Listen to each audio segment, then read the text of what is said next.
ఈరోజు విజయవాడలో ఏం జరుగుతుంది, అమరావతిలో ఏం జరుగుతుంది, మంత్రివర్గంలో ఏ నిర్ణయాలు చేస్తున్నారనే విషయాల్లో వీళ్ళకు భాగస్వామ్యం లేకుండానే కొనసాగుతున్నారు. ఈ కులాలు ఉండటము అనంటే ఏదో 2 మెతుకులు తిని, 2 పూటలు తిని బతకటమే కాదు.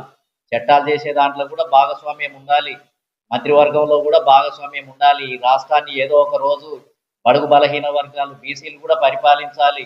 బీసీలలో కూడా 3 గ్రూపులున్నాయి. జనాభా ఎక్కువగా ఉన్నటువంటి యాదవులు, గౌడ, పద్మశాలి, ముదిరాజు, మున్నూరు కాపు ఇలాంటి కులాలన్నీ బలంగా ఉన్నాయి. మత్స్యకారులు అనేక మంది, శెట్టి పరిజలు, కాలింగులు, అటు పోతే కురుబ, బోయ ఇలాంటి కులాలు విస్తారంగా అసంఖ్యాకంగా జనాభా కలిగినటువంటి వాళ్ళు ఉన్నారు.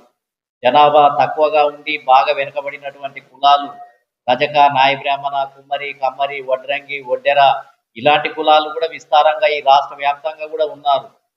అదేవిధంగా సంచార బీసీ కులాలు కూడా ఉన్నారు.